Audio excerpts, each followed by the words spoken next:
जय मां कामाख्या। आप सभी का स्वागत है धनु राशि के जातकों। 2 जून 2026 से पूरे अक्टूबर तक गुरुदेव का गोचर पूरे 12 राशियों के ऊपर हुई है, उनका दृष्टि पड़ी है। असल में 2 जून को गुरुदेव उच्च के हो रहे हैं कर्क राशि में जाके, तो इसके ऊपर 12 राशि के ऊपर महाशुभ जो प्रभाव पड़ने वाला है, इसके ऊपर हम बात करने वाले हैं। तो हम आज धनु राशि के ऊपर आए हैं क्योंकि सीरीज बाय सीरीज चल रहा है। तो आइए, धनु राशि के जातकों, आप सबका विशेष स्वागत है। मां कामाख्या की कृपा आप सबके ऊपर बरसे, यही प्रार्थना है। आइए अब हम बात करते हैं 9वें नंबर की राशि धनु की। यहाँ से गुरुदेव जो है 8वें भाव में विराजमान रहेंगे। तो हम देखते हैं कि 8वां भाव क्या फल देने वाला है। 8वां भाव, यहाँ 8वां भाव कैसे गिने, 1 2 3 4 5 6 7 8, ये 8वां भाव। 8वां भाव देता क्या है आप भी स्क्रीन पर देख सकते हैं। 8वां भाव आयु, जीवन, मृत्यु, आकस्मिक धन लाभ, विदेश यात्रा, आकस्मिक जीवन परिवर्तन। आयु भी देता है, मृत्यु भी देता है, धन लाभ, आकस्मिक परिवर्तन। ये जो चीजें हैं वो यहाँ बैठ करके गुरुदेव देने वाले। तो मृत्यु क्या रहेगी, इसे मृत्यु जो शब्द है थोड़ा डरावना भी है, तो इसलिए मृत्यु जो है 2 प्रकार की मृत्यु है। एक तो शरीर मर जाता है, दूसरा जो है मोह मर जाता है, मन मर जाता है। तो ऐसी स्थिति बनाएंगे गुरुदेव शुभता के साथ।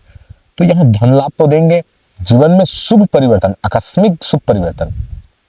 इसी स्थान में बैठ करके गुरुदेव जो है आकस्मिक धन लाभ जो शुभ रहेगा, और यहाँ आयु भी बढ़ाने वाले हैं गुरुदेव। यहाँ बैठ करके आपकी आयु बढ़ाने वाले हैं। तो ये जो चीजें है, अब गुरुदेव जो है 3 इनकी दृष्टि होती है। कहाँ कहाँ होती है, तो 5वें नंबर की दृष्टि होती है, 7वें नंबर की दृष्टि होती है, और 9वें नंबर की दृष्टि होती है गुरुदेव की। तो हम यहाँ से बात करेंगे, यहाँ से कहाँ देख रहे हैं गुरुदेव। तो 1 नंबर, ये 1 2 3 4 5, अब ये 5 है तो ये 12वां भाव है। 12वां भाव है तो 12वां भाव है, तो 12वें भाव में होता क्या है आप भी स्क्रीन पर देख सकते हैं और हम भी बात करेंगे। 12वें भाव में आप देखेंगे कि व्यय, मोक्ष, शैया सुख, हानि, विदेश और अस्पताल की भर्ती। तो व्यय, शैया सुख और हानि, तो यहाँ जो है गुरुदेव बैठ करके आपको खर्चा जो है धार्मिक चीजों में करवाएंगे, शुभ के लिए करवाएंगे। और यहाँ जब गुरुदेव बैठेंगे तो नींद तो नहीं आएगी, लेकिन जब नींद नहीं आएगी तो आप कुछ ऐसे स्पिरिचुअल चीज कर सकते हैं, ध्यान साधना या मेडिटेशन में, ऐसा कुछ भी हो जो आपको सतमार्ग का रास्ता दिखाएगा। अस्पताल जो है अच्छे के लिए जाएंगे, दूसरे अपने के लिए जाएंगे या खुद के लिए भी जाएंगे। तो वो जो अस्पताल आप जाएंगे या किसी भी प्रकार की बीमारी है वो ठीक होना है, ऐसी स्थिति यहाँ बनेगी। यहाँ ऐसी स्थिति बनेगी। हानि में ऐसा कुछ चीजें जो है आपके लिए हानिकारक हो सकती है, जैसे कि धन की ही विशेष हानि हो। कभी कभी आपको लगेगा कि हम धर्म पे दे रहे हैं, लेकिन हो सकता है वो अधर्म के लिए हो जाए, है ना। तो इस चीजों का थोड़ा बहुत है यहाँ। तो अब हम यहाँ से 7वें दृष्टि की बात करेंगे, क्योंकि 5 7 और 9 दृष्टि होती है।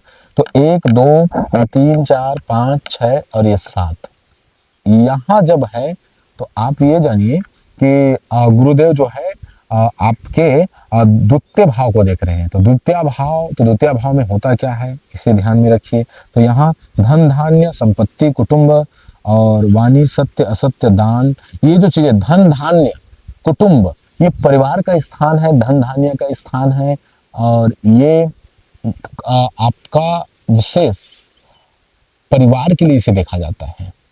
तो धन धान्य आपके लिए गुरुदेव देने वाले। धन धान्य, कुटुंब में शुभता, कुछ ऐसा मंगल काम हो सकता है जो पूरे परिवार में आप मिल करके ऐसा मंगल काम कर सकते हैं। वो मंगल काम पूजा पाठ होगा, यज्ञ हवन, कुछ भी हो सकता है, ठीक है। तो ये आपको गुरुदेव बिल्कुल प्रदान करने वाले हैं धनु राशि के जातक को। धनु राशि वालों, अब हम आखिरी दृष्टि गुरुदेव के देखेंगे। यहाँ से 9वें भाव को गुरुदेव देखने वाले हैं। तो 1 2 3 4 5 6 7 8 9, अभी जो 9वां भाव है वो चौथा भाव है। और चौथा भाव होता किसका है आप भी स्क्रीन पर देख सकते हैं। तो चौथा भाव सुख, माता, भवन, भूमि, अचल संपत्ति, वाहन, गड़ा हुआ धन। तो गड़ा हुआ धन की स्थिति बन रही है।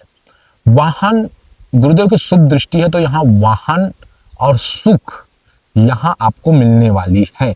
यहाँ भूमि आप हो सकता है कोई ऐसा व्यक्ति हो जो भूमि की खोज में है या जमीन लेना चाहते हैं या जमीन का काम अटका है, तो वो ऐसी चीजें यहाँ से पूरी होगी ही होगी, क्योंकि उच्च का गुरु है, उच्च का गुरु है, इसलिए यहाँ से अवश्य पूरी होनी है।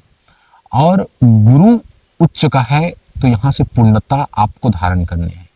जैसे आप अब गुरु को बिल्कुल शुभ शुभ स्थिति में आपको पाना है, तो आप जो है गुरुवार के दिन उपवास धारण कर सकते हैं गुरुदेव के नाम से, और भगवान विष्णु का पूजन, भगवान श्री कृष्ण के उनका नाम जाप आप कर सकते हैं। विशेष भगवान श्री कृष्ण के नाम जाप ऐसा करते हैं तो गुरु जो बृहस्पति जो भगवान विष्णु के कंट्रोल में रहने वाले ग्रह है, वो आपका कल्याण करने वाले हैं पूरी तरह से। धनु राशि के जातक को बड़ा ध्यान से आप सबने सुना, आशा है कि आप सबको बड़ी अच्छे से समझ में आया होगा। अब हम अंत में आप सबको यही बताते जाते हैं कि शुभ अशुभ जीवन में चलेगा, आपके भाव कहीं शुभ होंगे कहीं अशुभ होंगे। कभी ऐसा होगा कि कुछ बातें आपको असत्य भी लगेगी, शास्त्रों की बातें या एस्ट्रोलॉजी की बातें, और कभी आपको सत्य भी लगेगी। तो ये जो सब बातें हैं वो अपनी जगह है, लेकिन किसी की शरण हो जाना ये सबसे बड़ी बात है। तो आप सब को उचित लगता है कि शरणागत उचित है, तो अवश्य माँ कामाख्या के श्री चरणागत हो जाइए, और भगवती आदि शक्ति या आपकी कोई भी इष्ट हो, भगवान शिव हो, भगवान कृष्ण हो, कोई भी आपका इष्ट हो, भगवान हनुमान हो, उनकी शरणागत होइए। भगवती के इस मंदिर में जो चैनल का स्वरूप है, आप आए हैं, तो अवश्य हम अब आपको अंत में माँ भगवती के एक दिव्य मंत्र देते हुए यही आपसे कहना चाहेंगे कि भगवती के इस मंत्र का हृदय में निवास कीजिए और माँ कामाख्या की आराधना कर सभी मनोकामना और सभी अशुभता को, सभी बाधाओं का विनाश कर अपने जीवन को खुशहाली की ओर अग्रसर कीजिए। मिलते हैं हम दूसरे वीडियो पर। धनु राशि के जातक को आप सबका बहुत बहुत धन्यवाद जो आप सबने अंत तक देखा। आप सबको पुनः जय माँ कामाख्या।